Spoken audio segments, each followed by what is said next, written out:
সূরা নূর আয়াত 2 বিসমিল্লাহির রহমানির রহিম আজ্জানিয়াতু ওয়াজ্জানি ফাজলিদু কুল্লা ওয়াহিদিম মিনহুমা মিআতা জালদা ওয়ালা তাকুজকুম বিহিমা রাফাতুন ফি দিনিল্লাহি إن كنتم تؤمنون بالله واليوم الآخر وليشهد أجابهما جائفة من المؤمنين শুরু আল্লাহর নামে।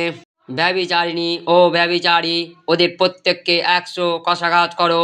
আল্লাহর বিধান কার্যকারী করণে ওদের প্রতি দয়া যেন তোমাদেরকে অভিভূত না করে, যদি তোমরা আল্লাহতে এবং পরকালে বিশ্বাসী হও। আর বিশ্বাসীদের একটি দল যেন ওদের শাস্তি প্রত্যক্ষ করে। আসুন এই ব্যাপারে আমরা নোমান স্যারের বক্তব্য শুনি। আল কোরআনের রাজনৈতিকভাবে সবচেয়ে অশুদ্ধ আলোচনার একটি হলো নারী পুরুষের ব্যভিচারের শাস্তি। সেই শাস্তিটা হলো তাদেরকে বেত্রাঘাত করো। ফাজরিদু কুল্লা ওয়াহিদিম মিনহুমা মিআতা জালদা। এই বিধান ওই সমস্ত মানুষদের জন্য যারা সব সময় বারবার ব্যভিচার করতে থাকে। এখানে পতিতাদের সম্পর্কে বলা হয়েছে যারা অবৈধ দেহ ব্যবসার সাথে জড়িত। এই অংশটা গুরুত্বপূর্ণ। আমার মনে হয় এখানে উপস্থিত সবাই জেনে থাকবেন যে 4 জন সাক্ষী উপস্থিত করা ছাড়া ব্যভিচারের শাস্তি দেওয়া যায় না।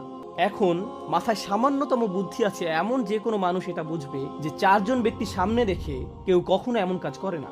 4 জন সাক্ষী থাকার একমাত্র সম্ভাব্য ক্ষেত্র হলো আপনি যদি রাস্তাঘাটে জনসম্মুখে এই অপকর্ম করেন। আধুনিক আইনের ভাষায় যাকে বলে জনসম্মুখে অশ্লীল কার্যকলাপ। অনেক দেশে এই ধরনের আইন রয়েছে। বস্তুত এই পৃথিবীর সকল সভ্য জাতির জনসম্মুখে অশ্লীল কার্যকলাপ প্রতিরোধে আইন রয়েছে তাদের, আর তাই কোরআনেরও আছে, কারণ কোরআন একটি নতুন সভ্যতার উন্মেষ ঘটাতে যাচ্ছে। আর জনসম্মুখে অশ্লীল কার্যকলাপ ছোট কোনো অপরাধ নয়, কারণ এমন অপকর্ম যদি সবার সামনে রাস্তাঘাটে ঘটতে থাকে, যেখানে 4 জন ব্যক্তি পাশ দিয়ে হেঁটে যাওয়ার সময় অনায়াসে দেখতে পায়, তখন বাচ্চারা পাশ দিয়ে হেঁটে যেতে পারে। নির্দোষ শিশু কিশোররা মানসিকভাবে তাদের চরম ক্ষতি সাধন করতে পারে। এমন একটি ভিত্তি নষ্ট করে দিবে পারিবারিক জীবন ব্যবস্থার, যেটা একেবারে মূলে অবস্থা।